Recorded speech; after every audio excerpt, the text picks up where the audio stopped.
तुम्ही जर centripetal ॲक्सिलरेशनचे expression सांगितलं आणि सगळ्यांना जर माहीत असेल तर प्रूव्ह करायची गरज नाही. तुम्हाला इथे 11मध्ये आहे, 12मध्ये कुठे प्रूफ दिलेली नाही. पण तुमच्या मी कोणालाच फॉर्म्युला आठवत नाही, पण आठवत सांगा एकट्याचं आठवतं सेंट्रिपेटल ॲक्सिलरेशन. तुम्ही इतके जर म्हटलं तर कोणाला एकट्याचं आठवत सांगा,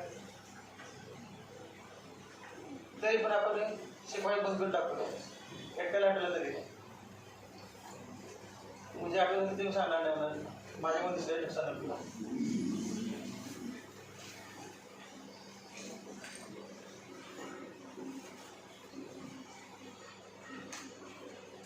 हेडिंग काय दिले आपण? Expression for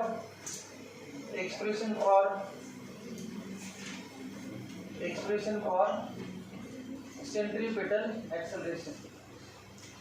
Expression for centripetal acceleration.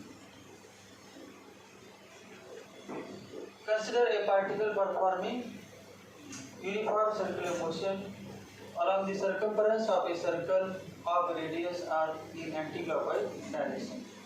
Suppose that initially particle is at point A. Particle at point A goes to the point B in time interval delta t.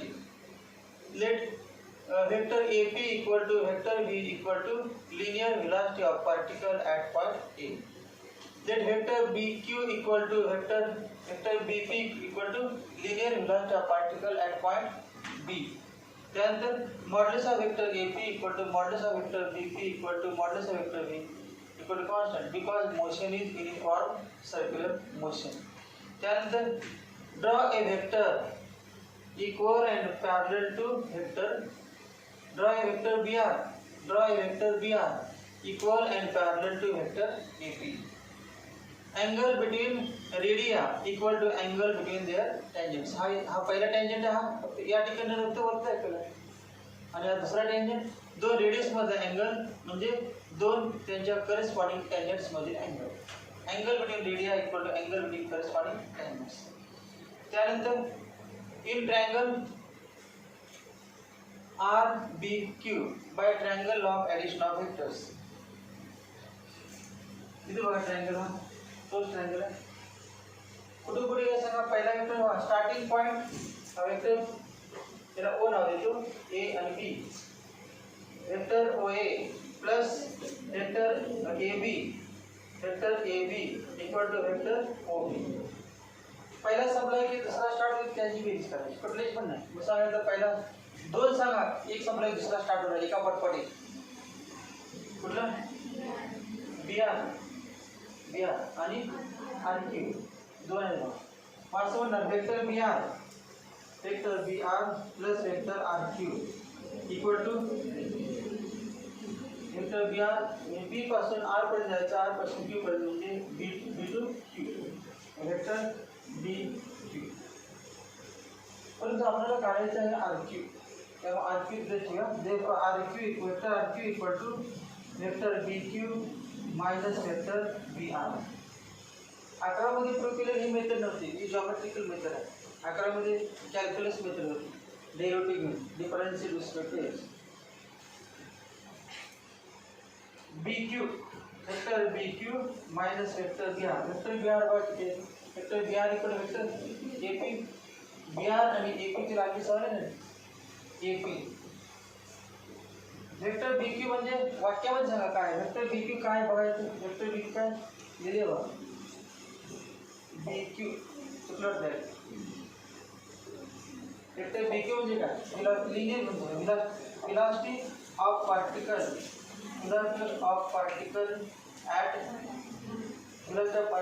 at कुठला point at B minus vector AP सांगा. Vector AP velocity of particle at point A, velocity of particle at A, velocity of particle at A. तर दोघांची magnetic same आहे पण direction same आहे का? नाही. त्यामुळे 0 म्हणायचं नाही वजाबाकी. तुम्ही म्हणणार vector V minus vector V आणि इक्वल टू 0 चुकीचं आहे. मॅग्नेटिक डायरेक्शन दोन्ही सेम असतील तर वजाबाकी 0. जर मॅग्नेट्यूड सेम आहे पण डायरेक्शन सेम आहे त्यामुळे काहीतरी चेंज आहे, मग याला म्हणजे change in velocity. velocity of particle at B minus velocity of particle at A equal to change in velocity. So change in velocity चे सिंबल काय आहे? काय पण त्यावर काय दिलं? RQ. वेक्टर RQ म्हणजे काय सांगा बरं? वेक्टर RQ म्हणजे काय आलं? Change in velocity. Change in velocity in time किती टाइम मध्ये? Delta T. मी यालाच डेल्टा व्ही म्हणूया का नाव? चेंज इन velocity नाव काय देऊ आपण म्हणाल डेल्टा व्ही. या ठिकाणी velocity वेक्टर व्ही होते. या ठिकाणी velocity वेक्टर व्ही आहे. मॅग्नेट सेवा पर डायरेक्शन चेंज आहे त्यामुळे velocity चेंज झाले वाटतं. पण काय होईल बा? याला नाव देतो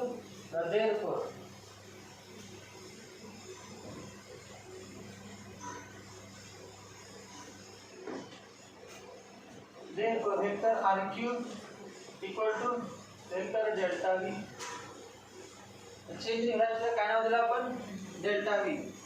किती टाइम मध्ये चेंज झाला? A पासून B पर्यंत पार्टिकल किती टाइम मध्ये गेला? Delta T. तेवढ्या टाइम मध्ये किती अँगल चेंज झाला? Delta theta. तेवढ्या टाइम मध्ये मग velocity किती चेंज झाली? Delta V. Change in velocity काय आले? हे डेल्टा थोडक्यात मी डेल्टा व्ही आले. तर हे डेल्टा व्ही आणि व्ही आणि व्ही. तुम्ही असं म्हणा arc equal to radius into angle formula. O A काय बघा बरं? रेडियस. ओ बी काय? रेडियस. आणि ए बी काय? आर्क. A B arc. मग arc equal to radius into angle. मग इथे पण बघा बी आर काय म्हणूया आपण? रेडियस. समजा म्हणायला व्ही नाही का? नंतर बी क्यू पण काय म्हणूया? रेडियस. तेव्हा दोन्ही सेम होते की नाही? मग रेडियस म्हटलं हा सेंटर आणि या समोरचा आर्क. मग इथे पण बघा बी आर रेडियस समजा, बी क्यू रेडियस समजा. आता दोन्ही व्ही व्ही आहेत. म्हणजे समोरचं काय असणार? आर्क. मग या ट्रायंगलमध्ये आर्क कोण आहे? Delta V. आणि रेडियस कोण आहे बा? व्ही. आणि अँगल डेल्टा थीटा. मग in triangle B R Q arc equal to radius into angle. Radius into angle. जसा आर्क किती आहे? Delta v equal to radius किती बा? व्ही इंटू अँगल किती? Delta theta. As there is a change in velocity, there is acceleration. velocity में बदल जाएगा नहीं? फॉर्मूला है कि acceleration equal to change in velocity upon time. acceleration say formula सांगा acceleration equal to change in velocity upon time. change in velocity upon time. पण असं नाही लिहिता. यावेळी लिहा limit delta t tends to 0. change in velocity डेल्टा v and change in time delta t. Therefore, देखिए vector काटो क्या? Magnitude limit delta t tends to 0 और delta v upon delta t. और डेल्टा v ची किंमत काढल्या वाटता वरती ते लिहा. किती आहे डेल्टा v ची किंमत? Limit delta t tends to 0 v delta theta upon delta t. यात न बदलणार कुठे सांगा? मॅग्नीट्यूड कॉन्स्टंट असणार v. की बदलत नाही बा. Because in uniform circular motion magnitude of velocity always remains constant. तर डेल्टा टी टाइम बदलला की डेल्टा थीटा बदलणार आहे. मग ते बाहेर नाही घ्यायचं. मग a equal to v into limit delta t tends to 0 delta theta upon delta t. हे का झालं बा? सांगा. Limit delta t tends to 0 delta theta upon delta t. Rate of change of displacement. Rate of change of displacement म्हणजे काय? Rate of change of angular displacement is called as angular velocity. Therefore, a equal to v omega. अब formula 11 में जाने को a equal to v omega. आता 8 बार झालं म्हटलं तर हा फॉर्म्युला एक्सप्रेशनचा 11 में झालेला a equal to v omega. a equal to v omega.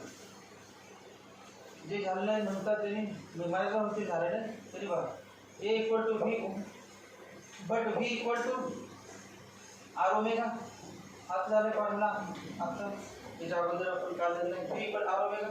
कोई किंमत लिहा v किंवा therefore सांगा काय ना r omega into omega equal to r omega square. हा झाला फॉर्म्युला आठवू. a equal to r omega square 11 मध्ये a equal to r omega अजून पण नसेल बघा. ओमेगा म्हणजे v upon r. ओमेगा म्हणजे व्ही अपॉन आर. येथे लिहू. Therefore A equal to V into V upon R. A equal to V square upon R. आठशे बार तीन फॉर्म्युले आले अकरामध्ये. तीन फॉर्म्युले कुठे आले? A equal to V omega equal to V square upon R equal to R omega square. दिले पाठ किती असते परीक्षेला कळली नको. A equal to V omega equal to V square upon R equal to R omega square. हे जे acceleration आहे त्या ॲक्सेलरेशनला नाव काय आहे? Centripetal acceleration. मग काय सेंट्रीपेटल ॲक्सेलरेशन नाव पडले ते अजून एक्सप्लेन केले नाही, फक्त फॉर्म्युला प्रूव्ह केला.